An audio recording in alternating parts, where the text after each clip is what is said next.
दोस्तों, एक फ़ोन ही ऐसा उपकरण है जो अधिकतर समय आपके पास ही रहता है। इसका प्रयोग सावधानीपूर्वक करना चाहिए क्योंकि यह फ़ोन शक्तिशाली बनने में बाधक सिद्ध हो सकता है। मैंने इससे पहले की वीडियो में क्या कहा था कि जिस लक्ष्य को आप पाना चाहते हो उससे प्यार करो तथा उसको टाइम दो, और साथ में यह भी कहा था कि डिस्ट्रैक्शन से बचो। डिस्ट्रैक्शन से बचोगे तभी शक्तिशाली बनने के लक्ष्य को प्राप्त कर पाओगे। एक तो वैसे ही एक व्यक्ति के मन में हज़ारों विचार उत्पन्न होते रहते हैं और ऊपर से जब फ़ोन साथ में होता है और उसको जब बेवजह स्क्रॉल किया जाता है तो इन विचारों की संख्या और भी अधिक बढ़ जाती है। आपको इन हज़ारों विचारों में से मात्र एक विचार शक्तिशाली बनने के विचार को ही पकड़ना है तथा उसको साकार करने के लिए अधिक से अधिक प्रयास करना है। कोई भी जो महान व्यक्ति आज है वह मात्र अपने विचार की वजह से ही है।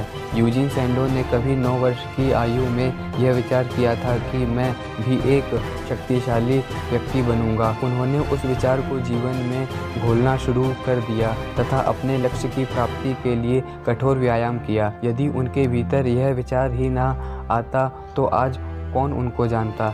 इसलिए मुख्य बात यह है कि अपने शक्तिशाली बनने के मुख्य विचार को पकड़ो और उसको साकार करने के लिए कड़ी मेहनत करो और शक्तिशाली बनिए। दोस्तों, जब आप घड़ी घड़ी मोबाइल खोल कर चलाते हैं तो उससे आपका अपने लक्ष्य के प्रति इंटरेस्ट कम हो जाता है, और जब इंटरेस्ट कम होने लगता है तो फिर आपने जिस लक्ष्य को प्राप्त करने का संकल्प लिया था वह भी धीरे धीरे ढीला पड़ने लगता है, क्योंकि मोबाइल चलाने से अनेक विचार मस्तिष्क में पैदा हो जाते हैं, जिस वजह से जो आपका मुख्य विचार है या मुख्य लक्ष्य होता है वह दब जाता है। इसलिए फ़ोन को केवल उतना ही चलाना चाहिए जितनी उसकी उपयोगिता हो। बेवजह फ़ोन को स्क्रॉल करने में लगे रहने से कुछ भी लाभ प्राप्त नहीं होगा, ऊपर से हानि और होती है।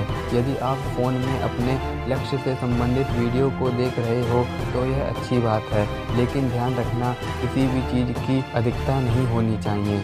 जो मनुष्य अपने लक्ष्य का ठीक प्रकार से चयन नहीं कर पाते हैं, या फिर वो लोग जो यह कहते हैं कि समझ में नहीं आता है कि कौन सी चीज़ करूं, किस फील्ड में जाऊं, तो उसकी सबसे बड़ी वजह फ़ोन का अधिक स्क्रॉल करना ही है, क्योंकि वैसे ही मन में अनेक विचार उठते हैं जिस वजह से व्यक्ति स्वयं का ठीक प्रकार से विश्लेषण नहीं कर पाता है कि उसकी प्रतिभा किस क्षेत्र में है, और ऊपर से फ़ोन चलाने से विचारों की संख्या और भी अधिक बढ़ जाती है, जिस वजह से व्यक्ति बस वीडियो में ही फंसा रहता है और मन में उठने वाले विचारों को पकड़कर कोई कार्य करना शुरू कर देता है। फिर काम में सफलता ना मिलने पर उसे निराश होकर बैठना पड़ता है। यह सब इसलिए हुआ है क्योंकि व्यक्ति ने अपनी प्रतिभा को जाना नहीं और गलत क्षेत्र में प्रयास करने लगा।